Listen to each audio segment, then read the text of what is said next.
Yes, here we go. We've got the most handsome man in India. It's a great start, that, isn't it? You happy with That's that? it, happy with that. I'm doing with that, yeah. That's David it, cut. Robertson. We're done now. Thanks for coming on, mate. No problem. Looking forward. You've only got a week left in Britain. Yep, Friday we head out, so been back for 3 months. It's a bit of a wrench to go, but missing a bit of curry now. Did you actually miss it? After a while, you go there, and when you first go there, you start eating curry again, and you get the shits.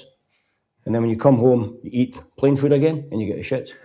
And then after a while, you want to have a curry again. So you're just shitting constantly? Yeah, non-stop. And by the way, what a signing, Callum Higginbottom. Yeah, no, good. I was talking to him just now, so he's got to hopefully get his visa now. Yeah. We're lucky to get him, but the club's got a bit of money now. The foreign players are on decent money, so... Then I need a fat wee midfielder there. We never know. He still is quick. No. That's a no straight away. That's the tough pitches. Right, I need to ask you, because you wanted a shout out on this, your goalie coach at Peterhead, Scott Tate, your best man at your wedding. Yeah. Never seen a guy shit so much in my life. Yeah, well, he's I used to share a room quite a lot, under 16 Scotland teams and boys club and stuff like that, and he actually got to the point where he'd actually measure the length of his shit. He goes in before all the boys, he gets to the ground early just to shit before the boys get in. Yeah.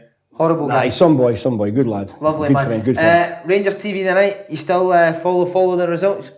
Follow the results, yeah. No, I do. All the clubs I've played with, I look. But Rangers are a bit special because I had such great memories there. They always look after me. I've been back to a couple of corporate things. I did a after dinner speaking kind of thing at Ibrox a few weeks ago. So they look after me and they look after the old players. And I always find that, having played for Aberdeen, grew up in Aberdeen and stuff like that, you think you're going to be a supporter all your life, but when you go to Rangers, something changes and your life changes and you just become not hooked on Rangers, but it's just a way of life. And Aberdeen look after fans you. will love to hear that, mate. Oh, yeah. Aberdeen fan growing up, as you said? Yeah, I was believe it or not, I never used to play football till I was 8. Really? I wasn't interested. My dad used to take me and my sister down to Duffy Park on a Sunday afternoon, and my sister would play football, I wouldn't. So I just wasn't interested at all. And then Aberdeen won the League Cup in 1976. So they beat Celtic 2-1. And my dad bought me scarves and everything. Down at the bus, the open top bus down Union Street. Mm-hmm. And after that, I wanted to play football. So my dad used to take me to Pittodrie all the time. He'd put me in afterwards, going to the golf club, the Bonnacore Golf Club. He'd give me a Coke and a bag of crisps after the game, and he'd have a few beers and we'd go home, and it just became a routine. And then it was funny, a lot of people say I'm quiet and shy and whatever, or maybe they've got another impression of me, I'm arrogant or whatever. But I remember after they won the League Cup in 1976, I was into the old Fine Fair, used to be Asda, or Asda, used to be Fine Fair. And Jockey Scott was there, and Willie Miller, Joe Harper. And they signed this little book for me. And it's hard to believe that 10 years later, I was 8 or 9 years old, I'm playing the same team as Willie Miller, and Jockey Scott ends up being a coach. Wow. Did you remind them of it? No, I didn't. No, they wouldn't remember me. Willie was always too busy shouting at me anyway. How did you get into the Aberdeen youth ranks then? I was playing, just played boys club at a club called D-Side. And Alex Ferguson's son Mark eventually went to play there. And then I played in all the schoolboy selects and whatever. But because I started late, I went for trials for the primary school team and I never got in it. And it wasn't until the second game, somebody couldn't make it, somebody's away on holiday or something or sick, I got in the team and I was hopeless. I actually come on as a sub and got subbed off again. No way. Yeah, so it was tough. And then I played all these primary school selects. And then on a Monday night, all the guys, once you go into secondary school, you play on a Monday night in the car park and you'll play against Keith, the Highland League. So bear in mind, you're 13, 14 and you're playing in this Ash car park at Pittodrie. You've probably seen it. Obviously, the main stand. You park in there, don't you, when you're playing them? So we used to play there, and he used to play against these Highland League guys, and they were good at that time, and they just kicked the shit out of you. You scuffed on the blaze and stuff like that. And it hardened you up. And then I remember my dad was standing watching a game, and Alex Ferguson, who used to go everywhere, he knew every player's name, he knew where everybody stayed, everything. What, even in the boys' clubs, local boys' clubs? Yeah, that group that we had. Right. And I remember my dad says to me, so I think Alex Ferguson's going to sign you. So that same week, Manchester United knocked on the door and wanted me to go there. And then about 2 days later, I got a phone call from Aberdeen saying they wanted to sign me in an S form. So see, when you're signing S form, do you actually go and meet Alex Ferguson, the manager? Yeah, you meet him, you sign with him, yeah. What sort of stuff would he say to you? Just work hard and... No, you just work hard, and it's an honour to be at the club and stuff like that. And then at that point, they weren't quite as successful as they ended up being with the Cup Winners' Cup. But he was just you had a bit in awe of him. He wasn't the guy he was, what he is now or previously, but just being the same room as him. And just because it's your boyhood team, you suddenly get a contract there, and it just feels great. Could you tell back then that you would go on and be the manager he was? Was there just something about him? No, you couldn't, because he used to take me in, and it was almost like he had this desire to win. And he had this thing where he'd go everywhere. He'd go to Fort William in a midweek to watch a game, him and Archie. They've got no chance of signing anybody, but anyway, it was a game. And there was one time I was at the bus stop. I needed 2 buses to get home to my mum and dad's house when I was about 14 on a Monday night. So 9 o'clock, I'm at this bus stop behind the beach end, and Alex Ferguson comes. He's got a silver Mercedes, stops, jump in. Right, I think it was before I signed S forms. He didn't even ask. I was giving him one-word answers. He's asking me questions, one-word answers. He didn't even ask where I lived, and he took me right to the door. Just knew? Just knew, yeah. Wow. Just an incredible guy. He's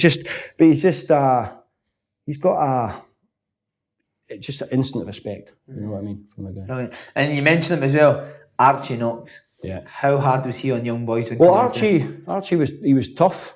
But it's funny because when he was at Aberdeen, he was really tough. At Rangers, he was a bit like a social convener, but he was hard. Hard on what? If you weren't working hard enough, or he thought you were? No, he just hard. I think it was just to keep you. In those days, it was just kept you going. Even if you're doing well, he's not trying to down you, but they're trying to keep encouraging you. Do you think that helped, or was it a bad thing? No, it helped for me. I mean, I know some players crumbled. A lot of we used to come in the school holidays, and there was an old snooker table at Pataudry, and the Glaswegians used to sit one side of it, and the Aberdeen North East guys, and we'd sit like mice. And the Glaswegians are climbing on the snooker table, they're doing everything. We're scared they're going to beat the shit out of us. And a lot of the Aberdonians couldn't cope with it, because Aberdonians are, pretty quiet and shy and reserved and whatever, and obviously the Glaswegians aren't. And we used to have a hard time. I mean, even the jobs we had as ground staff when I left school at, I think it was 16, they used to have all these jobs where there's this tiled carpet, and it was hairy. And in the dressing room, in the hall, both dressing rooms, and you had to clean it. Every day on the ground stuff you do it. But you weren't allowed to use a vacuum cleaner. You had to use a big wooden brush. And it'd take you for hours and hours and hours. And I once said, no, you've got to do it this way. And it was full of grass caught, and you had to get every blade of grass out. And if it wasn't done properly, would you just be there until... You just have to keep doing it, because you'd have to get Teddy, Scott or Art. Even Fergie would come in, nope, you missed a bit here, you missed a bit there. Wow. You're there for hours and hours. Do you get young boys in India doing jobs? Fucking joking. It's hard enough to get the players to do anything. No, I certainly don't get that. I'd like to introduce it, but they just make excuses. Trophy-laden career, your first coming in the League Cup, 1989, beating Rangers. First one always the most special one? It was, but that was the third time, because we'd lost the previous 2. The first one, Peter Nicholas missed a penalty kick, but I'd actually broken a bone in my foot in the semi-final. Couldn't play in the final. And after it, the late Ian Porterfield, because I wasn't in I think it was maybe 13 players or something at that point, he gave me his medal, runners-up medal. Then the following year, we played, and I think we lost 3-2. I think Ian Ferguson might have scored a winner. And I had an absolute shocker that day. So when we actually eventually won it, it was so good. My mate Paul Mason scored a couple of goals. I had a throw-in, and I think it was at Charlie Nicholas or somebody flicked it on, and Paul scored. That was great. But I think the memorable part is that open-top bus, because as a kid, said you watched I saw it, and it was thousands of people coming. Obviously Rangers can't do that kind of things, but it's an amazing experience. You're on top of this bus, and then there's a little balcony at the town hall. You go out there, and I think it was the last time Willie Miller won anything. What about your dad? Was he must have been so proud. Obviously, you said he was an Aberdeen fan. Yeah, he was. No, he was just delighted when I signed for Aberdeen. But it's funny what he did was, I remember when I was in Aberdeen about 18, there was no mobile phones then, so the old dial-up phone. Yeah. Kenny Dalglish calls. My dad asked me to go to Liverpool. My dad, no chance, he's not going to Liverpool. What are you doing? Knocking back Liverpool, Man United, so you would sign from Aberdeen. Yeah. Is that how much a fanatic he was? Yeah. He just loved Aberdeen, and he was never a great player. He played amateur and stuff, but he was proud of me, of what I achieved. Although when I went to Rangers, he wasn't exactly too happy at the time. All right. Oh, because that's the big right. So did he try and talk you out the Rangers, mate? Well, he did. He said he should do the right thing, and then he was a bit unhappy for a few months. And then the best thing was after we had a successful first season, he said it's the best thing you've ever done. And there you go. You completed the cup double that year, beating Celtic as well in the Scottish Cup final. Was there no fear that Aberdeen team playing Celtic? No, I mean, why was that? I think it was from Fergie days. I know that there was Fergie when they went to Glasgow and they won, particularly in Glasgow, they win games. Then Portfield came in and that sort of stopped a little bit. And then, there was a bit of excitement with Jockey Scott and Alex Smith coming in. I remember we were at Parkhead, you win 3-1. It wasn't just like the odd goal or a draw. You win 3-1, go to Ibrox and win 3-0. It's just, it's a belief. But then again, you had guys like, my first season, Jim Layton was still playing. You'd Willie Miller, Alec McLeish, Stuart McKimmie, who at Jim Bet, all used to going down there and getting results against the old firm. But it was just a belief. But slowly by slowly, it just evaporated. See, when you got in the first team, who was the one that stood out for you? Miller and McLeish? Well, Alec was brilliant. Alec was so helpful. You know what I mean? He absolutely brilliant. He really helped a lot, encouraged me and everything. So would you play left back and he'd be left? No, I had Willie next to me, and Willie just, all he did for the 3 or 4 years that I played with him, whatever, he just slaughtered me all the time. He blamed me for all these bad passes, and because he was a legend, the supporters had got on my case and everything. And I was young, and there's certain things I wanted to say to him, but I never did it. Just to respect. Yeah. Whereas Alex was probably the opposite. Would he encourage Alex McLeish? Alex was brilliant. Even now, he's the greatest guy ever. Is he a top man? I remember I did a half-time draw at Ibrox a number of years ago, and he was under pressure. He was under the Rangers manager. And he came up the tunnel and I'm waiting to do a half-time draw and he stood and spoke to me for 5 minutes. At half-time whenever the game was going? Before he waited to do his team talk, just how's the family, how's everything? Just a great guy. Top man. One on penalties that day, you scored yours. Were you nervous taking it as a young lad? Well, the game itself was shocking. It was the worst game ever. The pitch, Hampden was shit. Pitch wasn't good. It was boiling hot. It was the slowest game ever. It was always going to go to penalty kicks.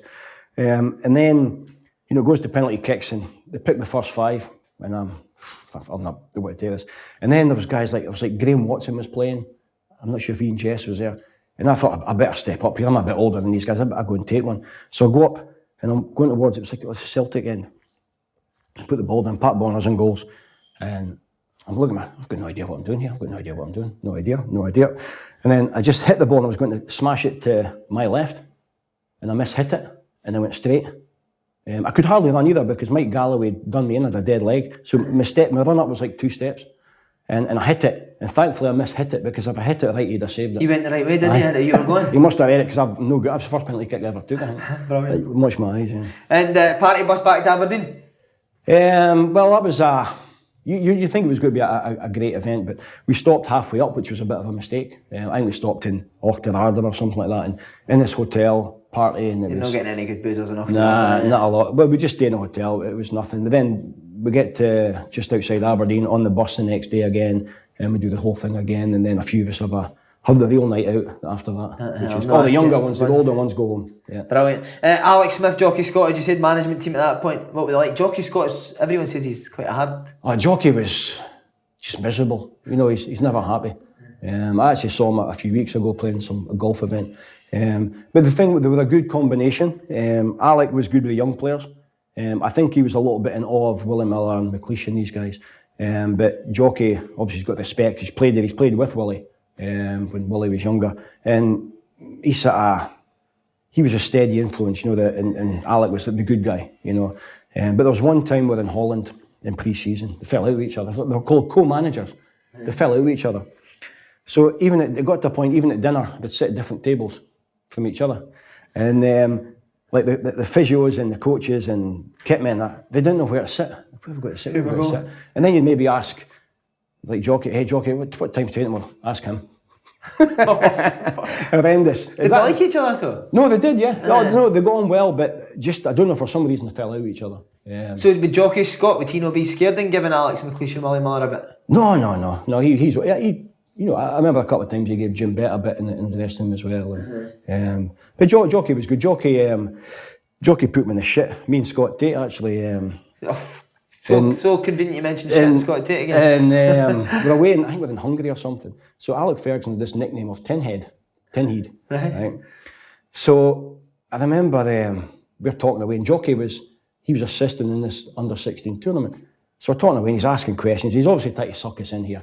And he's, we call him Tin Heat. Not to his face, but behind his back, Tin Heat. And it got back to him, and Fergie had a go at us. Because we called him Tin Heat. Did you put Jockey in it and tell him? We just, when Fergie spoke, he just took it, whatever he did. Anything that you took for Jockey Scott and... No, I think just see if you could put them both together. Would be a fantastic manager. You know, Alec was a little bit softer, but Jockey was hard, and I think they both needed a bit of each other, which made it a pretty good partnership. Perfect. Was there speculation regarding your future before you actually signed for Rangers for a while? Yeah, there was. Again, going back to Alex Ferguson. So Alex Ferguson, he left halfway through I think it was my first season in the first team. He went to Manchester United. So it was a big shock. Nobody knew what was going to go on. And then what they tried to do, I was in the team. They tried to put Archie took the team. So Ian Porterfield came to watch a game, and what he did was, I think it was a midweek game. I don't know if it was a friendly game or something, but anyway, he put John McMaster in at left back and kept me out. So Porterfield was going to go with the same team, and then Teddy Scott, the kit man, who's no longer with us, he says, "What are you doing, Davey? No, this is the team I want to play." He says, "No, you have to play Davey." So Teddy told me this, and basically what Alex Ferguson and that were trying to do was get me out of the team, into reserves, and be forgotten about and get me at the end of the season. To Man United? Yeah. And then we played that same season, I think it was a couple of years on, the same season, we played a youth cup game. I was playing in the first team, but I was also playing in the youth cup. Right. In those days, there was no leagues or nothing. It was just, a knockout competition. Yeah. So we got to semi-final, and it was a midweek game. We're playing at Parkhead in the youth cup. So we get back about 1 o'clock in the morning. And by this time, I've bought this fancy car that I couldn't afford. And so I'm driving home 1 o'clock in the morning at my parents' house. And this car's behind me. Looking. So, and I go quicker, 40, 50, 60, 70, 80 mile an hour. And it's right behind me. Then they start flashing lights, and I thought, oh shit, police. So I stop, I get out, and it's Fergie. And just not far from my house. I get in the car, and he says, asked me, would I go to Manchester United? But turns out that I was on this stupid contract, a 4-year or 2-year option. So it was a 2-year or 2-year option, I can't remember what it was. So I was sort of stuck there, and Aberdeen wouldn't let me go. But going back to Fergie, so Fergie, wow. This is how tough he was. I remember I left school, 16-year-old, and he says, like, here's your contract, 2-year or 2-year option. So I go home, tell my dad, no, it's got to be a straight 2-year or a straight 4-year, because the option was theirs. Right, okay. So it was like 65 quid a week. But there was a clause in it, if you got in the first team, you got £250 a week plus some appearance money. So anyway, I go home, and he says, no, it's got to be a 2-year or 4-year. So I get back in, knock on the door, Fergie. And he goes, well, because what my dad says, 2-year or a 4-year, just fucking sign it. Signed it. And then, did your dad say? Yeah, and then that, I took my while to tell him. He found out because the SFA put something through the post, and he says, but then, so I was on this 250, got in the first team on 250 quid a week, and bonuses. So I bought this car that I couldn't afford. And summertime comes, and I'm looking in my bank and thinking, I've got no money left, what's happening? So I call Barbara at the office, and she goes, I says, I think there's something wrong with wages, I'm not getting the amount that I should be getting. And he goes, she says, come down, the manager's in. So I go down, Fergie, and I says, hey, boss, wages are, back to £65 a week. I said, but I'm in the first team, you're on £250 a week. He says, it's a summertime, son, you're not in the first team. Daft, did you go need to wash his car as well? Yeah, you got all these tasks, there's a lot of them. They used to play this game on a Friday, Archie and Fergie. It was in the gym under the family stand, and it's a little square, and there's these goals painted. So they pick a goal, and it's like one touch, and you just smash balls. But all the apprentices had to sit and watch. And this time there was, you got to referee it, so you know what's going to happen. Whoever wins, you're going to get a punishment. So Archie beats Fergie, and he goes, right, you Robertson, and there was a guy, Robert McRobb, Scott Tate, you guys, you wash my car. Okay. But by this time it's about 3, because we're still we've been brushing this hairy carpet, so it's about 4 o'clock on a Friday and it's getting dark. And because he travels all over Scotland, there's about 1 million flies in front of the car. So we go out there and it's getting dark and it's getting cold, it's winter time, and we're going, oh. So we get the bucket and we just throw it. And then we thought, he's never going to notice because it's dark. We just threw the water, we didn't scrub the flies off, nothing. So I don't know if you've been to Pittodrie, but you go back and there's a long, long corridor out the back door. So we put the buckets back and we sort of walk quick, like we're just going to take a chance, we're going to hopefully. And then we get to the back door. Oh, you! Where do you think you're going? Turn out it's Fergie. Sure. Then was like, what did we do? So we ran for it, out the door, ran for it. So I had to take 2 buses home. Scott had to take a bus and then a longer journey to Peterhead. And Robert had his dad's car. So we run in and we jump into Robert's car and we're all hiding like under the window. And you see Fergie coming out and he's got this like, you know, all these German tracks. He runs to the number 11 bus stop and he's looking. So he goes back in and then we're going, what have I got to do? So Robert drops us off in town, we get our buses home and there was no mobile phones.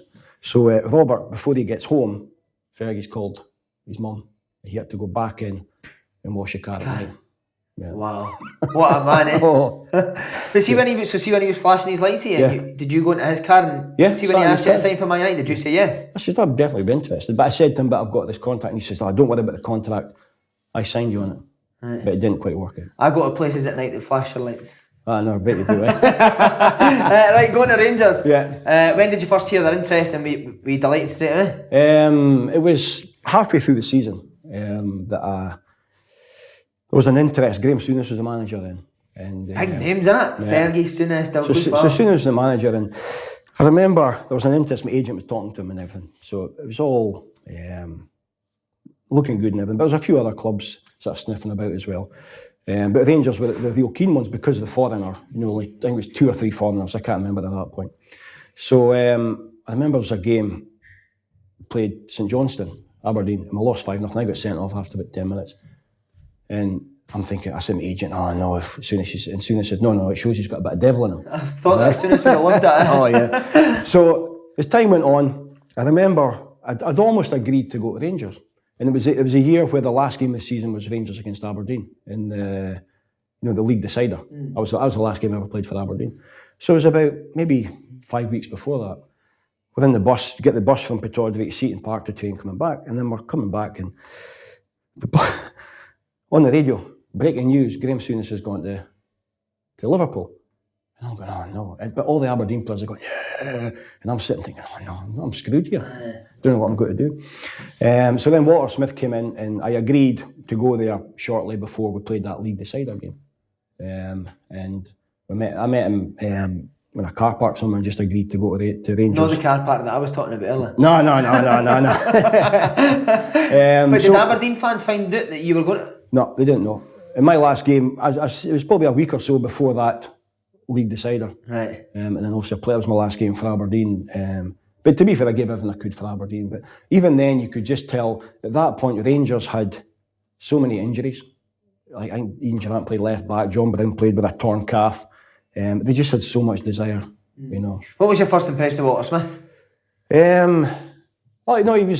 He's a bit like Alex Ferguson. He's got a presence about him, you know. You like Souness and these guys. When you see them, you're a bit in awe of them. But I remember that he says to me once, probably the first time I spoke to him, he says, "You look after me, and I'll look after you." And in 6 years, he had a go at me once. In 6 years, fairer than that, and he played me every time I was fit. He played me. But I remember when I first got there, we used to do the old 40-minute runs at Bellahouston Park, and I can't do long distance stuff. I'm the worst ever. And I remember Archie and Walter are standing at Bellahouston Park, and after about 10 minutes, somebody will say, 10 minutes gone, you think, that's 30 minutes to go. And then my head starts going, and I end up back with the goalkeepers. I'll never forget, I'm running with Andy Gorham and who's Alan No way you were as bad as Andy Gorham. I was worse than him. So I'm running, and I heard the two of them thinking, what the hell have we signed here? I couldn't run. I couldn't, any long distance, I couldn't do it. And did they pull you for that? No, they didn't say anything. No. Eventually, what they did was, one day a week, maybe we got a Wednesday off, on a Tuesday or the Thursday, I can't remember, one day before or after, they give you 3 5-minute runs. But what they did was they just let me do sprints because they knew that they're just wasting their time. The long distance stuff. Yeah. See, when you first met them, was there a plan to dominate Scottish football for years to come? Did he tell you that? No. To be honest, I don't know. I think all the players in my time there, no one really thought we were going to dominate and do well. Well, we knew we were a good team. But I just think there's so much pressure to play for Rangers at that point because of the money they were spending that you have to win every single game. And it's just the pressure that gets you through. And I think the amount of big games that you play close together, you don't get time to think about anything. But I don't think, I've said for years that I don't think the team that I played in the first 2 or 3 years, or for the majority of it, are as good as other Rangers teams, like player for player. Yeah. We just had that desire to win. How quick did you realise that pressure going from Aberdeen to Rangers? It was the first game I played St Johnstone at Ibrox, and I remember running out in the crowd, first game of the season, they'd unfurled the flag, first game of the season, and it was mobbed in the atmosphere, and it's completely different to like Pittodrie, and even if you're, some of the bigger games, European games at Aberdeen, it was just incredible, and you just knew when you came out the game afterwards, everybody's wanting your autograph, and there's just an expectation. And every time like we won leagues and stuff like that, the first one was brilliant, but after that was a relief. Because if you do it doesn't matter who you play against. We played Juventus in the Champions League, we lost, and you're expected to beat them. How did you find, have you never had a good game, and you say you got slaughtered to the fans or the papers, did you find that tough? In fact, that never ever happened to me. Never at Rangers that I got slaughtered or booed or anything that I knew of. But went to Leeds, that's a different story. I got slaughtered all the time. Not just the expectations of the fans, but how is it the expectations of guys like you mentioned, John Brown, Ian Durant? Yeah. Were they on you straight away? Well, I think because they are real Rangers supporters and they've been growing up in it. But John Brown, when you think about John Brown, he just played with his heart. He wasn't the quickest, he wasn't the greatest player, but it was just that desire. And I think you had him. When you look at the team we had there, even the goalie, you got Gough, you had John Brown, Ian Ferguson, Stuart McCall, Mark Haitley, just guys that were non-stop physical, and they just wanted to win, and like there was no option of not winning games, and they were just and what I liked about it was there was no superstars. Nobody. You look at the big names, Gazas, Laudrups, and all these guys, but there was no superstars. Everybody was like equal level. Yeah. Did you need to do an initiation, son? Oh, I did. Yeah. So, Mo Johnson's known as not being the smartest guy going about. So, within Italy, my first time, and every new player's got to sing a song. So you train for a week. You go on this bus. You go to this. I think last night you go for a drink somewhere. So in the bus, and you go to the front of the bus with this microphone, and I was nervous and anything. And Mo comes up to me and says, "What are you got to sing?" I goes, "Oh, I don't know, I can't sing, I don't know any songs." And he goes, "What about the Northern Lights of Aberdeen?" He says, "Boys, I love that." I goes, No "Really?" way you went for it. Really? I did. I get the Northern Lights, and as soon as I don't even get the first few words out, they all grab me at the back of the bus and beat me up. Brilliant. Yeah. Another guy that was there, favourite on the show as well, Ali McCoist. Yeah. How was he in his prime as a player first? Ali was brilliant. The goals he scored is second to none. But some of the goals he scored, some of the sensational goals, but some off his backside, his head, just a natural finisher. And what about his partner? Decent. He was good. He was good. I remember, but he never shuts up, non-stop. He's talking. But there was one time I saw him dead quiet. So. It's a bit of a long story. So I was playing at Aberdeen. Plenty of time, on you go. You're not Friday. You're going at. Next Friday. So I was playing at Aberdeen, and it was the year that Rangers won the league at Pittodrie, and they broke the crossbar and took it away. So the game started. Next thing I knew, I'm lying in a hospital bed, lying a full Aberdeen kit on. To that side, there's a Rangers supporter with jeans on, with his top on, pouring the blood. To this side, there's a Rangers supporter again, and I just turned down, and he threw up. What's happened here? I've still got my kit, my shin guards, my boots, everything on here. An Aberdeen player in between two Rangers supporters. So eventually I go into a ward. My dad comes up, and they've this newspaper, the Green Final. So it's like a Saturday paper that tells you the results and everything. So I'm reading it. And it said that I got booked for hitting Ali McCoist. I can't even remember. So what had happened was 20 minutes in the first half, at the halfway line, Ali McCoist just done me. Could you be quite done it? Done, out. And I think I was unconscious for about 2 hours, right? But, well, not unconscious, but I played for 20 minutes. And you can't remember? I must have been like a headless chicken, and I must have been doing everything I could to do him, because I must have got him. I got a yellow card, I can't remember anything. So, when I signed for Rangers, what the thing was, after a game, we had all the new players are staying in a hotel with their wives and stuff like that.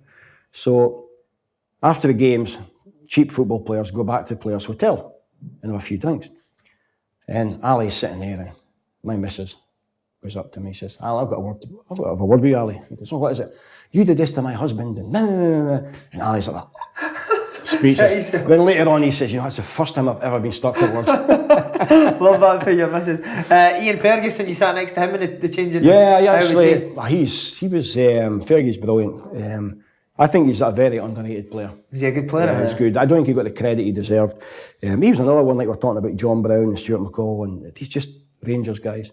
But he, I actually stayed beside him in Erskine, and I don't know why I ended up staying in Erskine, but Fergie persuaded me. Of all people, persuaded me was Fergie. And it turns out that I bought this house, and because I bought this new house, he got his driveway redone and remonoblocked and everything, so he got something out of it. But he's got this superstition. So I was like number 6, and Goffey was 5, Fergie was 7. And every morning, we used to wear collar tie, every morning. That used to do your nutting a bit now. Yeah? Particularly in the summertime when it's hot and you're sweating afterwards, it was a nightmare. But it's tradition. I think they've done away with it now. So anyway, Fergie sitting next to me, and he's got this habit of putting his socks and shoes on first after the shower. So what, bollock naked, socks and shoes? And I says, Fergie, what are you doing? And he goes, if there's a fire, I'm out of here.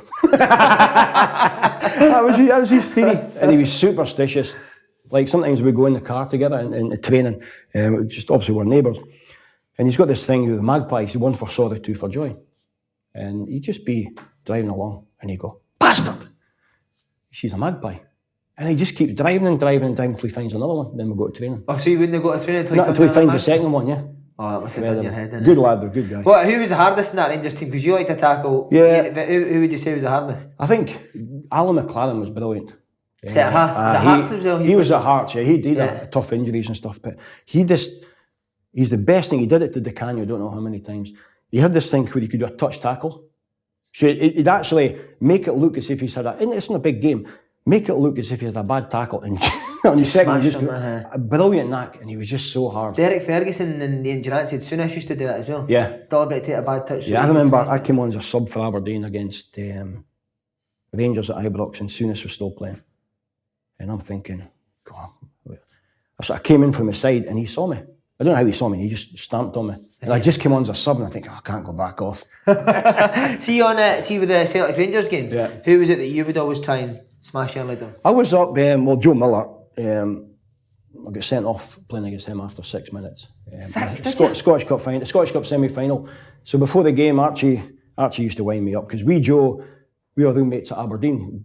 We were sort of S forms and playing the first team together and everything. So obviously it's your mate you're playing against. You want to make sure that he doesn't get the better of you. Archie would wind me up and he goes, David, make sure you sort him out in the first few minutes. First 5 minutes, he said. So Pat Bonner throws the ball out and it's like coming, he knocks the ball past me and I just smash him. And that's it. Straight to the red card, 6 minutes. Wow. So I'd always sort of have him and Canio. Canio was the best I ever to play against because you could just wind him up. And he would take it? Yeah, you just nip away at him, do little things to him, and eventually you just lose his head and either put him off his game or get sent off. Just before we move on to Champions League, you said that Walter Smith went mad at you once. Yeah. What was it for? We lost to Hibs in the semi-final, my first season, semi-final. Keith Wright or Mickey Weir scored, put us out. It was a big shock. And after the game, he slaughtered me. He says, we are Rangers, we can't afford to have any player hide. Maybe I'm having a bad game here. And he said, I don't care if every time you get the ball, you kick the ball in the stand, I don't care. You keep taking the ball, you keep showing for it. And he slaughtered me. And after that, never. Yeah. What about to other people? What's the worst you've ever seen him? He wasn't that bad, actually. Was he not? No, he wasn't that bad. I mean, there was one time when, I think it was Goffey and we lost 4-0 or something at Dundee United at Ibrox, and Goffey and Big McPherson both came off after 20 minutes. And I don't know if he subbed them off or injured or whatever, and I remember he had a go at them. But there was times in the dressing room where players would have a wee go at each other, and he would just let it sort itself out. Suppose he was successful, so he didn't really. A lot of people have said that. I just think he was amazing because what he could do was, as I said, a lot of superstars, and a lot of them weren't playing. But everybody was happy. Kept them happy. Right, 92-93 season, so the club come up against Leeds in the Champions League. That was atmosphere in that first leg. No, it was obviously there was no Leeds United fans allowed in at that point because the Scotland England thing. But do you know that I remember when McAllister scored at the edge of the box after about a minute. And for some reason, every club I've been at, I'm not the biggest guy in the world. I don't know why, but they tell me I had to pick up Lee Chapman, giant. And then when I played for Aberdeen against Rangers, I had to pick up Terry Butcher. I don't know what the logic was. But anyway, I think Strachan plays, or Gary Speed plays a ball in, and I out-jump Chapman. Great header, out to the edge of the box. And McAllister catching the volley roof of the net. And then we thought, we're done here. But to be fair, the supporters got really behind us. We got back 2-1. And even after that game, the media in England, these guys have got no chance. You know. Did Walter use that? No, I was up notice boards and what have you. And I think Fergie actually came in before the game down at Elland Road and says, come on, get into these guys and everything. You see the Man United manager? Yeah. See that Ibrox atmosphere? Could you see like experienced players like Gary Speed and Strachan? Could you see them kind of get a wee bit within themselves because of the atmosphere? Well, I noticed there was a period, it was just after they scored, that they kept giving the ball away. And I don't know if we were pressing or doing whatever, but they just kept giving the ball away. They did look a little bit. I mean, Strachan I was up against Gordon Strachan. How was he? He was coming to the end of his career. He never went past me, but he's just good vision. He's through balls and can't make good runs. Was he giving you a bit verbally? No. He's not like that. No. Second leg, after you beat them, would you say that Rangers were the best team in Britain at that point? I think so, but having said that, I think Leeds were on a downward spiral. We're all getting a bit older. Yeah, I think a few players left as well. Right. But they had Cantona playing and McAllister played, but the back lot, wasn't a great. But would you have fancied that Rangers team against anyone? I think at that point, yeah. But I think Leeds played, I think it was Stuttgart, and Stuttgart won, but then had to be replayed for some reason. And I think that if we played against Stuttgart, we might have struggled against the German team. But because it was a British team, it suited our style. And we were, physically tougher than they were. Night out in Manchester, heard a few stories. What do you remember it? I had to be pretty quiet because Peter Houser was my roommate, and he was the foreign player that got left out. So we all went out on a night out, and he went straight to his bed. Obviously, not the happiest guy or disappointed. I remember coming in, I tried to be as quiet as I can to come in my room. And I go in and it's full of Rangers supporters on the floor. In the hotel? In my hotel room. You had to sort of step over them to go to your bed. How did they get in there? No idea. But it was the same, every player's room was the same. And then I remember when I got back home and you got your bag, you waited, put the stuff in the washing. Half my gear's missing. The jersey I played on that night, I swapped it, missing. Somebody took it. Brilliant. Is it sure looking back in that campaign, nearly qualifying, particularly with the massive match fixing? Yeah. I think it was disappointing, but you know what? It was just such a great run that we had. The amount of games, like you talk about that Leeds United game, in the space of 2 weeks, we played League Cup final against Aberdeen, beat them, Leeds away or home, beat them, Celtic away, beat them, and Leeds away, beat them. In the space of 2 weeks, massive games. And we just had that desire to, just go and play and win. And then we're all dead. Everybody's carrying injuries. I think that season I played 54 games. Wow. Would you get nervous before big games? No. Like finals now? Why not just... The only time I got nervous was the first time I ever played for Aberdeen, when I came on as a sub against Hamilton. That was it. And it's more of an excitement that you're going to play. I had this thing about me that it was almost like a hobby and it's an honour to play. And I'm thinking, I'm not good enough to play here. Did you think that at Rangers? I'm not good enough to play here? Yeah, I did. I had that thing about me that, even people ask autographs. Why are you asking me an autograph? I'm not famous. I'm not that great. I'm a left back. And I just felt that every game that I played was going to be my last game. And it was just an excitement to go and play. Wow. Yeah. Brilliant. You talked about Manchester night out. During that 9 in a row era, who was the best for social occasions? There's quite a few. Were you a big drinker? When I was there, I was quite young. I was only 21, 22 at that time. But they used to organise days out. So it was one day, I think we'd won a Scottish Cup semi-final on the Saturday, and Walter often would say, right, okay, we're going to this Italian place after training. So we get at 12 o'clock, you start drinking. And I ended up in Stewart Street Station police cell. I was meant to have vandalised cars or something like that. And obviously I was blind drunk. I got no idea if I did or didn't. So I remember the next day, I go into Ibrox with a day off. And it's just Walter Smith's man management for you. And I just thought, well, I'm just a guy. You know what I mean? I didn't think I was famous or anything. So I go in, drive a car in, go and see Alistair, who's the security guy. And he goes, I think you better go and see the manager. I goes, okay. Boss, you know, he says, I know. Held up the newspaper, it's in the front pages. Oh, shit. So I'm thinking, I'm going to get in it here. You know what he says to me? He says, get yourself home, don't go outside, and then come to training Friday. This is Wednesday morning. Come to training Friday, don't come to the hotel, team hotel, and play on Saturday. And then when I went home, I got in the house, and then all these photographers were hanging about the house, knocking on the door and all sorts. And he protected me from it. Whereas other guys would say, that's you, you're finished, or whatever. You know, so, you know, he's been there. Well, if you've got Gascoigne in your team, you know how to deal with things well, like that. This was before Gascoigne, but I must admit I was terrified. But see, the big players, could they drink and then play the next day? Fine, huh? Yeah, they didn't drink the next day. I mean, there was one time I'd been injured, right? And this is, you know, people talk about sports science and how important it is and what have you. So I sort of defied all that kind of stuff.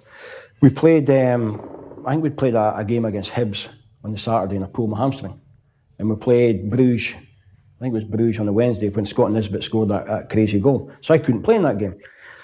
So I was getting treatment all week. Friday night, after training, the players go to the hotel, playing Celtic on Saturday at Parkhead. And so obviously I'm not fit, my hamstring's gone, whatever. So me and my wife had a few friends over, and a few drinks, and about 4 o'clock in the morning, pissed drunk, go to my bed. Up at 9 o'clock in the morning, go to training, and I had this fucking horrendous, sponsored by High-Tech, I had this horrendous High-Tech shell suit on, going to training, and I had the dog in the back of the car. So I'm driving in, and I get there, and we see the physio, he gives me some treatment. He says, I'll go for a wee jog. So I'm in Ibrox and a little jog. And he goes, can you step up a little bit? So he goes, half pace, 3/4 pace. Can you sprint? Okay. So I never thought anything of it. He says, okay, that's you, go and get changed. So I go and have a shower. Archie comes in. Bill says you're fit. I goes, what? I'm fucking stinking of drink. I'm still half drunk. And he goes, what? And he goes, Bill says you're fit. I goes, oh, well, and I didn't like to say no. He says, right, get changed and go and see the gaffer. So I go upstairs. Archie says you're fit. I goes, can you play? I goes, well, I've got a bit of a problem. He goes, what's the problem? I don't have my club suit. I've got the dog in the car. So that somebody gave the dog a lift home. I went into Parkhead with this, you know, dodgy High-Tech tracksuit and played the game. Never felt my hamstring. No, never felt my hamstring. And you done fine? Yeah. You played well? Yeah, played well, yeah. Never felt a hamstring, nothing. And did you tell him you'd been drinking the night before? No, you wouldn't tell me. You'll know now, though. See, on just like last time, Walter Smith, like, could he make you feel like the best player in the world? Or did he never praise you? Was it always just go and do your job and that's it? Yeah, no, he praised. He says well done, and it wasn't a lot of words. But I think when you played each week, you knew that he rated you and whatever. Right. And as I say, he was just a guy that you'd run through a brick wall for him. Mm-hmm. I need to ask you probably asked all the time, Gaz as a teammate, how was he? No, he was good. You know, I feel sorry for him. Obviously, people do. Even then, he seemed to be like a lonely kind of soul. You know, he wanted to make everybody laugh and be funny. He was very generous. Petrol stations beside Ibrox, he'd leave money behind the counter for kids for sweets and stuff like that. Did he, huh? He used to give in the players' lounge afterwards. The players, you know, kids, he'd give them, here's 10 quid. Just a great guy. What about on the pitch? Brilliant. Oh, Did you say he never passed you the ball? Yeah. No, he was. You know what? He was fantastic. You know, a star, great player. He won us many games. But for me, he had this habit of always going to the right hand side. And then what he would do is now and again he'd he'd come at the left and I'd make a run, and then he'd go to the right hand side again. And I think he passed me about twice in about 6 years. Well, who was the best player you played at Rangers? Loudrup. You thought he was hopeless at first, didn't you? Yeah, I remember we played Clyde in a pre-season game, and all this hype about him coming. So we put half time, I'm walking in, I'm thinking, who's this guy? He must have another brother, right? And after the game, I was puzzled. And it wasn't until about 2 or 3 weeks I realised it was me, it was hopeless. He was like streets ahead of us. I goes, that's where I'm meant to be. Was he a good guy? Loudrup? Yeah, good guy, yeah. Quiet guy, just got on with it, and family man, again, he was a superstar. See, in training with Walter, or would he encourage you, like, going hard on these sort of players, or did you need to? No, nobody nobody really, we didn't really do that. But there's times where a few punches were thrown now and again. Was and it? stuff like that. Is that what made that team so good? Yeah, I mean, but it was then after the punch, everybody's okay. Who'd usually be involved? Ferguson? Haley was involved a few times, yeah. Was he? Huh? Yeah, he's massively, he's here. But I don't know why people, I think he had a go with Stephen Presley once. Right. Or Stephen Presley had a go with him, and I'm thinking, I don't know why you're having a go at Big Haley. Brilliant. How proud are you, the part you played in 9-0? It was good. I think the statistics are maybe about third or fourth most appearances. Wow. So it's good. And I think to be part of such a special era, pleasing for me was that I know I got there because of the foreign rule for Europe and stuff. So I knew that, but as time went on, that rule didn't exist anymore. And it's just, and they could have bought anybody they wanted, but the fact that Walter Smith kept me, all that time, and every time I was fit, I played. I think, I was a sub once in 6 years, and the only times I didn't play, I was suspended or injured. You seem to me like you play yourself down a wee bit as a player. Yeah, but I've always been like that. Why do you think that is? If I'd had your career, mate, I'd be telling everything that was brilliant. Yeah, no, it's just the way I've always been like that, and I don't know if it's my upbringing, a humble upbringing, and like when I first started, you see Willie Miller, you're in awe of Willie Miller, and then the first day at Ibrox, you go in the dressing room and Mark Walters is there, Haitley, Mo Johnson, and you think, look at these guys. I'm not in the same classes. It's just something. Maybe it's the Aberdonian thing. I don't know. Yeah. Do you ever speak to any of the boys you played at Rangers? Now and again with what do you call it? Reunions and stuff like that. I thought you were going to say Tinder now. Yeah? I thought you were going to say with Tinder. No, I just think everybody moves on, but every time you see somebody, you just carry on. I saw Archie a few weeks ago at Ibrox and was doing a half-time draw. I saw Alan McLaren was there, Neil Murray. See, when you were playing, who were you closest with? Sorry, Peter Houstrup. I was roommates with him for about 4 years. Good player. Yeah, good player. Yeah, I played in front of him. He was good. So I was lucky. I had him, Mikhailichenko, Laudrup in front of me in 6 years. So pretty special. Last one on the Rangers. Favourite memory?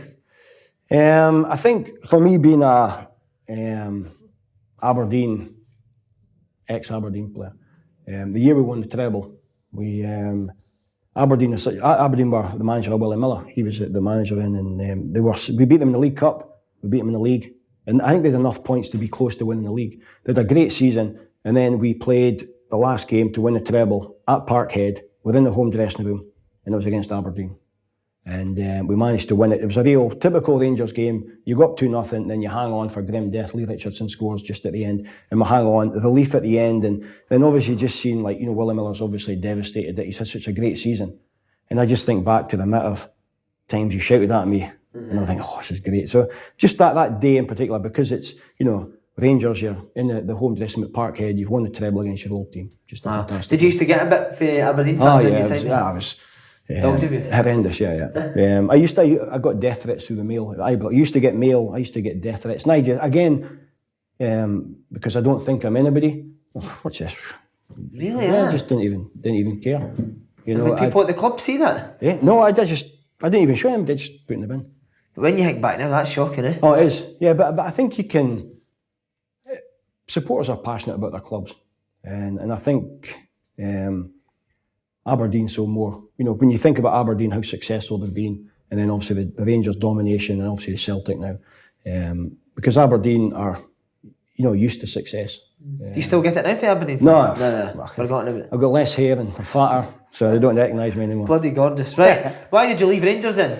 You said 6 great years. Yeah, 6 great years, but I had a feeling at some point Walter Smith would move on, and I didn't want to stay at Rangers to be a reserve team player and just fizzle out. Plus, that was 10, 11 years playing in the Premier League, and there's only so many times you can play against, Jim McInally, Ivo Dunbeam, all these guys, and I just felt I was 27, 28. I just needed to have a wee change, and I ended up going to Leeds. So, was it you that wanted to leave Rangers then? Was it you that told them I want to go? No, it was just my contract was up, and they tried to offer me money. Obviously to try and get me to stay. I wanted a longer contract. I didn't get the contract I wanted.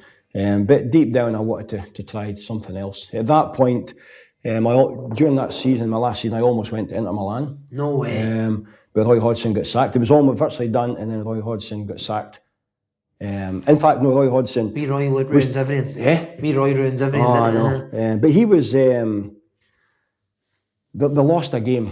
Inter weren't doing that well at the time. They lost a game, and I was going to be signing, and he got told no more signings until after the next game, and then they drew or lost the next game, and that was it. And did that kill you when you heard that he'd been sacked? Yeah. But it was weird because I was still at Rangers at the time. It'd been hard. It's a difficult one. And then there was a few other clubs came in. Valencia, Atletico Madrid at the end of the season came in, and Torino. And then George Graham just, was so persistent with my agent that I ended up going to Leeds. Leeds, massive club. Was it a sad day leaving Rangers still? It was sad in the way that I left because we just won 9 in a row. That was the last game. And then they were going to be playing against Hearts the following week. I think we're going to get... something was going to happen. I think they were the helicopters to Tynecastle or something like that. But I was in Leeds at that point because my contract was just about to expire. And I went there to do the medicals and all that stuff. But was there no wee urging you to go for 10 in a row now? That no bother you? No, I just felt the time was right. Right. But after about 6 weeks, I thought, what am I doing here? And the money Leeds would have been offering would have been bad as well. Money was okay, yeah. So what appealed to you about Leeds? Obviously another massive club behind George Graham, as you said. Yeah, George Graham, he sold he's a great salesman. We'd been down to Leeds before. He sold me the shirt. Eh? He sold me the shirt. He used to wear it. I think he wore that, did he? Gorgeous George, he used to call him. No, he sold me on the club. To be fair, they looked after me, financially everything was good. But I just felt, for some reason, I just felt the time was right. And obviously we'd played 2 games against Leeds as well. And the way, when we actually came off the pitch that night, when we put them out of Europe, we actually got cheered off. The Leeds fans, did you? Yeah, it's probably the only time I got cheered from a Leeds fan anyway. But it was just, it was exciting at the time, but it turned out pretty sour. Was Leeds' intention at that time to win the league? Well, they just avoided relegation before. And I think we finished the first season 6th in the league. But George Graham was fantastic. Everything was defend. And we're very difficult to beat. And that season we beat Manchester United at Elland Road. We beat Newcastle 4-1. I think we beat Arsenal. I think we drew with Liverpool. So a pretty good season. I've played at Elland Road. It's unbelievable, isn't it? Yeah, it was great good. Atmosphere. Yeah. Well, when we played Man United, I remember the passion. You talk about passion with supporters. I parked the car and just going in to play the game, and Leeds United supporters says, "I don't care if we lose every game this season, as long as we win this one." That's a big rivalry. Yeah. See, just on George Graham. Yeah. As you said, defensive manager. Yeah. Did that maybe hinder you because you like to get forward, didn't you? Well, he did at the start, pre-season, and the first game against Arsenal did really well. I was getting forward and played really well. And then he sort of restricted what I did. I wasn't really allowed to go forward, but he tried to change a lot of my game, which I remember Gary Kelly. He was on the other side. Back, he was the same, and he used to tell Gary the same thing, but Gary did his own thing. But I tried to change to George Graham, and I failed miserably by trying to do that. I should just have played the way I could play. And also injury problems pretty much killed you as well. Yeah, well, I had an injury problem. It got picked up in a scan, an MRI scan, when I went to Leeds. Basically, it showed up that I'd been playing with no ACL for 5 years. Wow. And I had no idea. So somehow it happened at Rangers, and I never knew about it. And then I played, and it's funny because as soon as I got told that, I got out of the MRI unit and I started to limp. Really? Yeah, because it was in my head. And then I think I played about the first 30 games, and I remember I worked for a header against Leicester at Filbert Street, and I came down and my knee just gone, yeah, and it was just like a balloon. How hard is it going for being so successful for, as you say, 6 years, and then going to Leeds and not playing? Could you get really low? Yeah, away from your home as well. Well, it's not even so much about not playing. When I was playing, I started off pretty well, and I think Leeds United supporters knew how I could play, but I didn't play that way. And eventually, as time went on, I would get booed. The home supporters have a go at me. Yeah. And then they used to do the evening paper. They used to have the marks out of 10. And no matter how good or bad I played, it was like Nigel Martin 8, Gary Kelly 9, Robertson 5, and that was it. 5, that was about the highest I got. But you just had that in for you? But to be fair, I wasn't the player I was. And with George Graham, would he pull you and say, I need more for you, or was it? No, I was one time, he gave me this magical motivational speech. So, we're playing West Ham on a Monday night in Skye, and at Elland Road. Pulls me in the morning of the game, and he says, Davey, I was going to drop you tonight, because you've been struggling. He says, but I'm going to have to play you because Gunnar Haller's injured. I'm thinking, oh, great. So we go to the hotel in the afternoon, I'm thinking, I don't even want to play here tonight. Because the manager doesn't want me to play. And did you have a nightmare? No, I actually did well, yeah. I did, yeah. So I whipped a ball in, Hasselbank scored. So were you quite happy? Not happy, but when George Graham left, were you thinking maybe fresh start, new manager coming in? Well, I was still struggling with injuries anyway. Right. George left, obviously wanted to be in London, and went to Tottenham. And then O'Leary took over. But it's funny because O'Leary was George's assistant. And I got on really well with David O'Leary when he was assistant. Right. But he, obviously, he had Eddie Gray with him. Eddie Gray was a big part of it. He was probably one of the best coaches I've ever been with. On the training ground? Yeah, I was brilliant, yeah. Was he, right? His training was so sharp. And I didn't realise, I don't think he's done any coaching qualifications. No. Just shows you. Yeah, but he's been like caretaker manager a number of times at Leeds. Just a great guy. So when O'Leary took over, did he say to you, like, I like you, you'll play? Or? No, as I said, I was injured. And then I began to get myself fit. And I knew that I was never going to be as fit as I was. And I remember, was it Roy Aitken? Roy Aitken was his assistant then. And he says to me, he says, Gaffer wants to see you. So I go in to see him. And he says, we need you off the wage bill. And he goes, you need to get a club. I said, how can I get a club? I haven't played for 18 months. You won't even, because at that point you wouldn't even play in the reserves. And I says, how am I going to get a club? And he goes, I don't know, find one. I goes, but how can I? No one's got to sign me. I haven't played for 18 months or a year or whatever it was. So he started to play him in the reserve games. And then I did okay in the reserves, but my knee was always up. I couldn't train as much as I wanted to. My knee kept swelling up.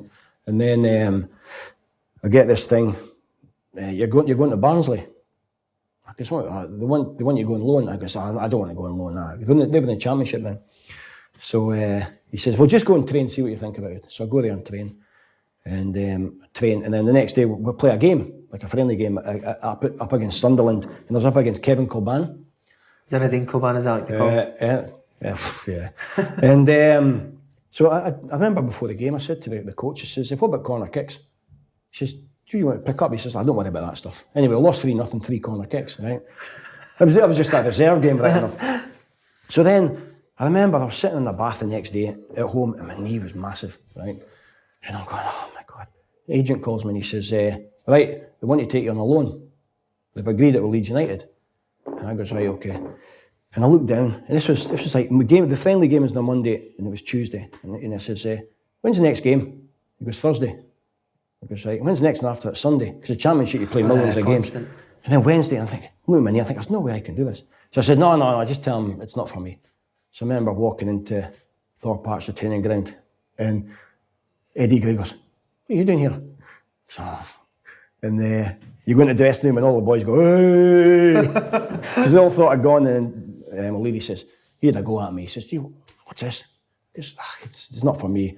I'll just wait my time. But it was because I had to protect my knee because it was gone. So see that, did you end up in the bomb squad, whereas you're not even training in the first? The bomb squad, yeah. That's the worst ever. So you're there and they try every trick they can to, get you not to, basically to give up and leave. Yeah. And I remember at the start, there was guys like, it's when I first came to the club. I wasn't in the bomb squad at that point, but there was Thomas Brolin, there was Ian Rush, Carlton Palmer in the bomb squad, and they would try everything. They'd try and get them coming in at 5 o'clock in the morning. Did they? And guys like Ian Rush would be... Imagine doing that to Ian Rush. Oh, the thing is, he just did it. No but he would get in there at 4:30. Just and say to the official, where are you then? But they just try everything they can. And these guys, but they've done a lot of money, but they're just so strong. And you could just tell George Graham was getting frustrated. And I knew that O'Leary was, he's getting frustrated with me. I ended up training basically 1-on-1 with, because he wouldn't even let me train with reserves or anything. I was training on my own. With the physio or something? Yeah, Eddie Gray would take me out and do stuff. It was me, I think Lee Sharp was in the same boat. Is that the dark side of it, what people didn't say? Yeah, well, to be fair, it's the first time... That's me every club I go to, by the way. Is it? Start off well and fade away. No, I think it's part, but I was fortunate that it only happened to me once. Yeah. But with my knee, I knew that it was coming to the end. because I think I had about 18 months of my contract, and we came to some agreement. And because eventually, I remember I played one more game in Aberdeen and Dundee. Both Jockey was manager of Dundee and Scovdale was manager of Aberdeen. They both came to watch a reserve game, and they were both keen to take me. And after the game, my knee was like, it was gone. And then I just says, I can't do it. And then I went to the surgeon, and he says, that's it, done. It's mad how injuries can. Yeah, but I was glad though, because I had about 2 years of trying to get fit. Like my knee was gone anyway, and then my abductors would go, and then my hamstrings would go, my back, someone would keep going. Nightmare. Just on that Leeds squad, because they ended up getting to the semi-finals of Champions League. Who impressed you in that Leeds team? Harry Kuehl was good. Was he good? He just broke in the team when I was there. Him, Lee Boyer. Lee Boyer's an amazing character, because when they did that run in the Champions League, he was going through that court case. Yeah. So he was in the dock in Hull during the day, and then playing against Real Madrid at night, and he was brilliant. He was box to box, Lee Boyer, physical. But I think the best player that Leeds at that point was Jimmy Floyd Hasselbank. He's just he can kick the ball so hard, can't he? Side foot. But he's a guy that can go 10 games without scoring a goal and he doesn't give a shit. He's just he's not full of himself. He's just got so much confidence. They're the top players, aren't they? But he left Leeds. I still reckon that Leeds wouldn't have had the problems if they'd kept Hasselbank. Why was he? Could they know young boys not? Well, really they didn't take have him? when he left. There was no real goal scorer. Right. They had like Alan Smith. He could score goals, and Viduka and that, but not like Hasselbank. Goal. Were you there by Ferdinand? Rio Ferdinand? I was injured, but he was there at the time. Yeah. How was he? Yeah, he's good. Yeah, but that was a sign of Leeds United at that point. The two goalkeepers, Paul Robinson, Nigel Martin, obviously Ferdinand, David Batty came back, and the Danny Mills, Viduka came. Wow. Incredible squad. And then the young players, your Woodgates. James Milner and guys like that. Yeah. He's still playing. Brilliant. Was it a sad day to hang the boots up? It was a relief. It was almost like a horse just waiting to get shot. And for 2 years, I was actually when the surgeon, I remember it was in Bradford, and the surgeon says, look, I think that's it. You can't play at that level again. It was almost like, thank God for that. And was it always coaching that you want to get into? No, I was no intention of doing coaching. And what made you then? I started doing a little bit of Leeds United, a little bit of coaching there, just with kids and stuff like that. And then I went to Thailand and Vietnam with Leeds United, coaching, with some like community stuff. So I did a bit of that. And I started to play games, like all the coaches would end up playing a game. And we play against other teams. And I thought, I could make a comeback here. So then one of my mates knows John Sherrin, he was at Montrose at the time. And John calls me and he says, I heard you're playing again, you want to come back as a player coach in Montrose? And I goes, okay. So I was commuting from Leeds to Montrose twice a week. What are you? Yeah, to play. And then I played 9 games and I played against Morton and I snapped my Achilles tendon.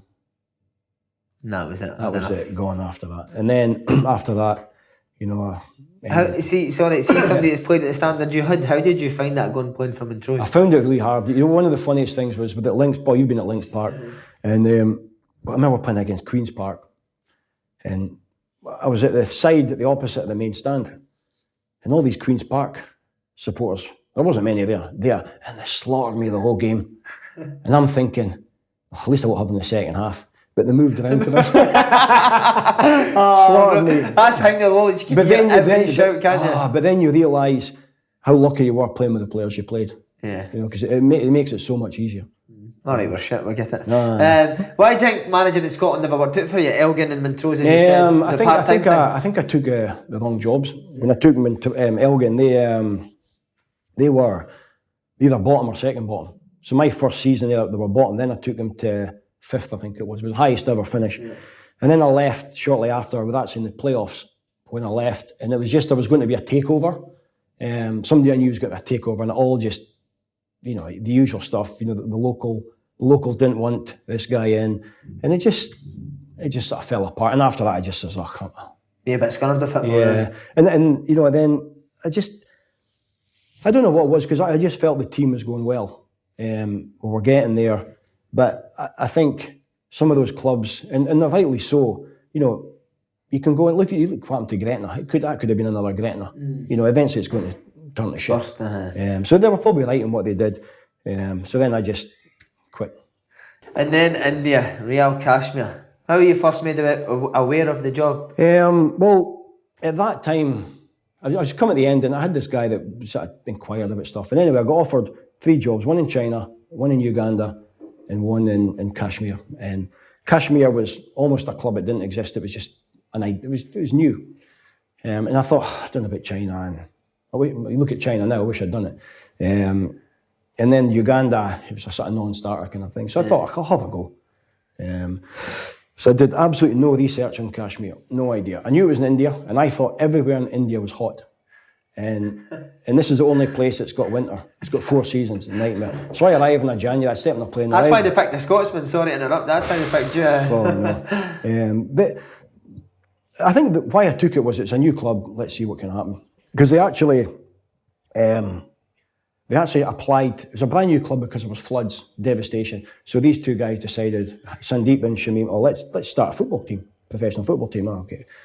But they thought they were going to put into the state league, end up in I-League 2, like one of the main leagues. Right.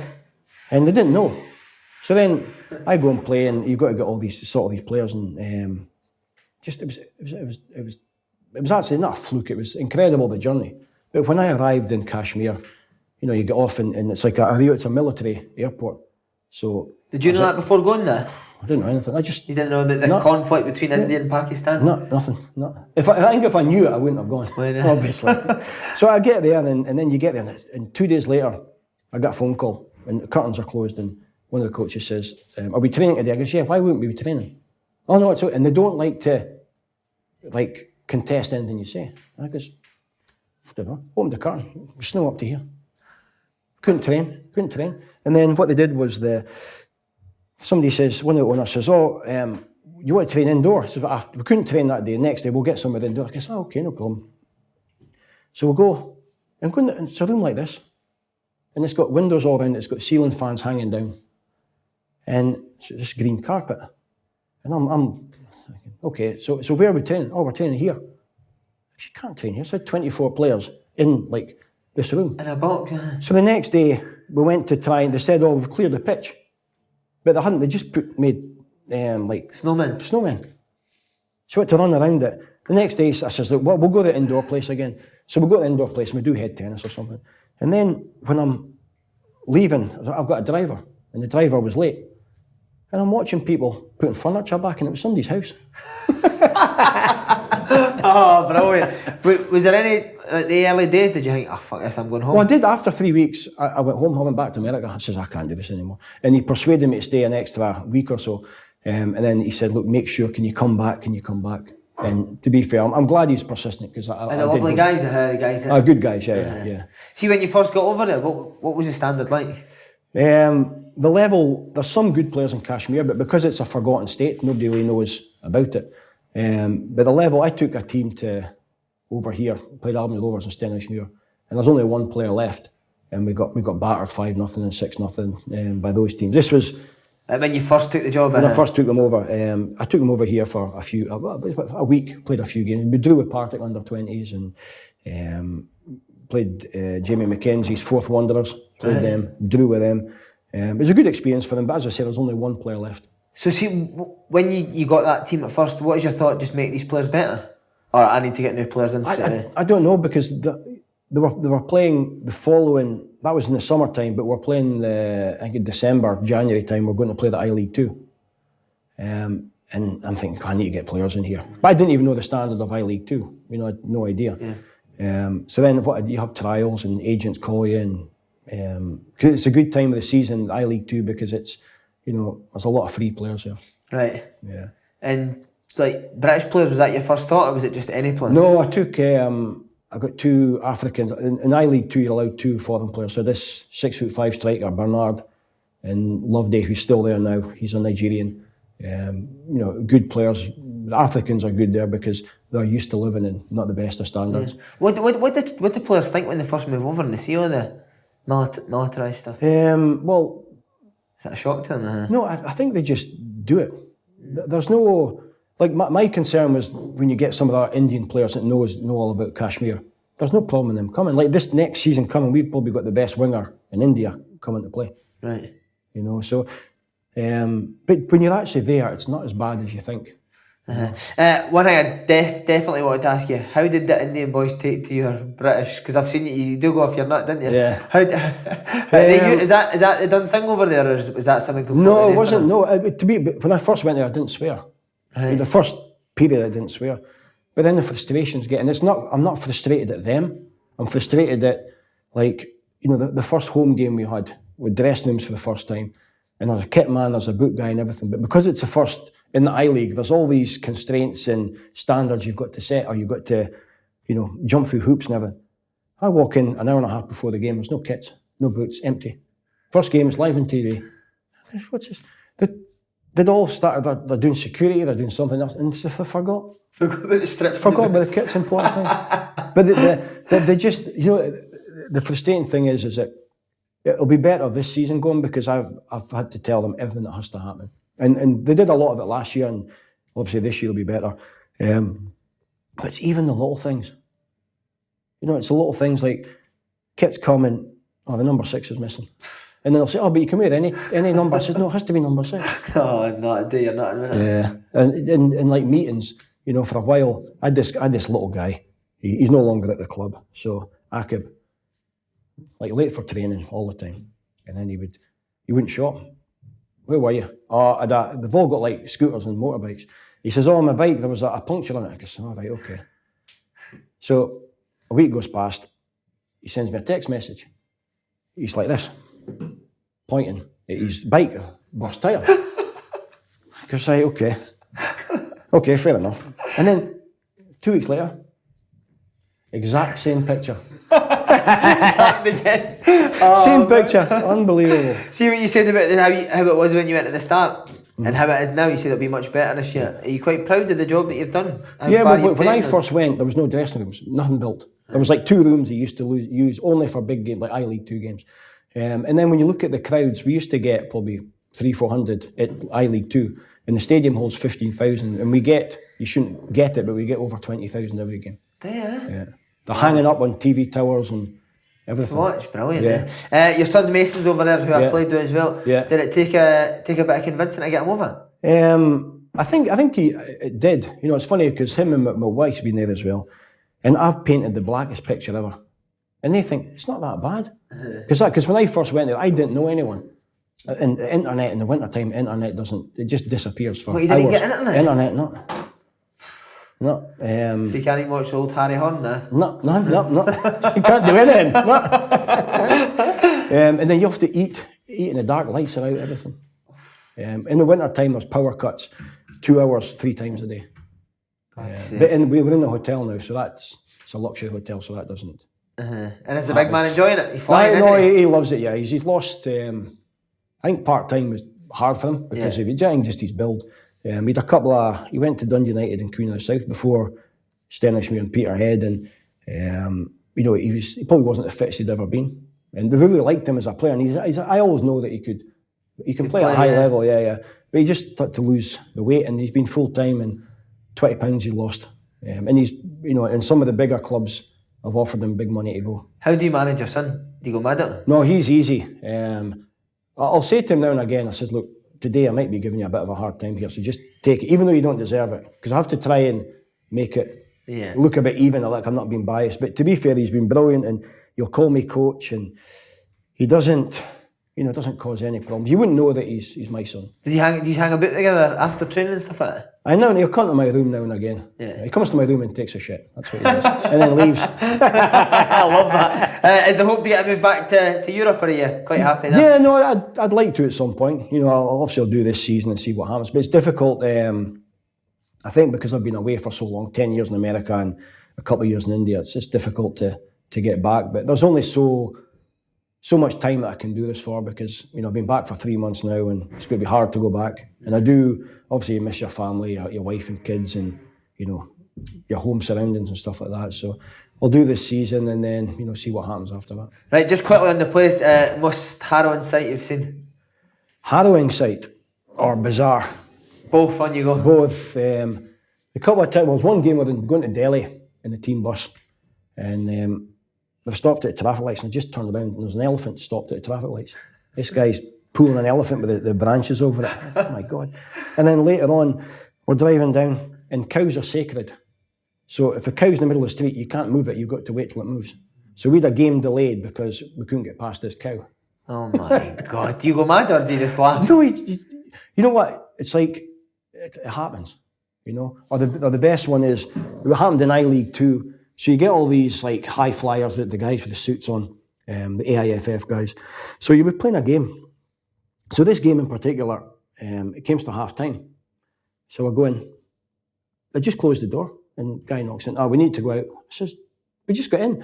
No, they're here, the dignitaries are here. So we'll all have to go out, and both teams take a picture. And then there was no half-time team talk, play the second half. So the next day, the same league, I'm watching a game. And halfway through the second half, because there's no timekeeping in India, they just show up when they want. So the game's playing in the second half, maybe 20 minutes in the second half, the referee blows a whistle.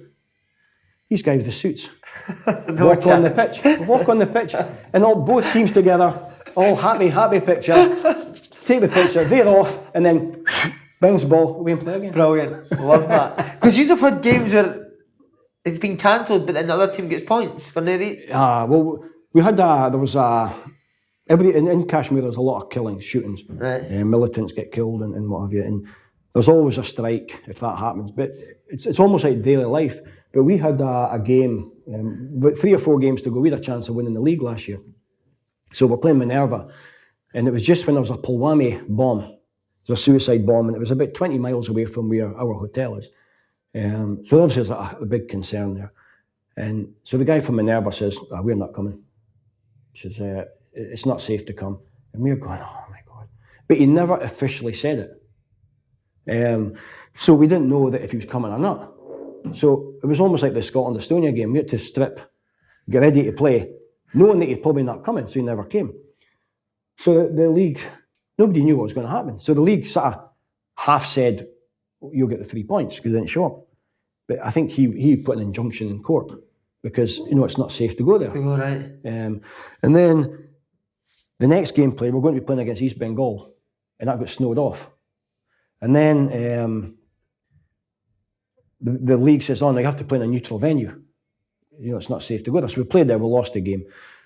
And then the season almost comes to an end, and this game still hasn't been played.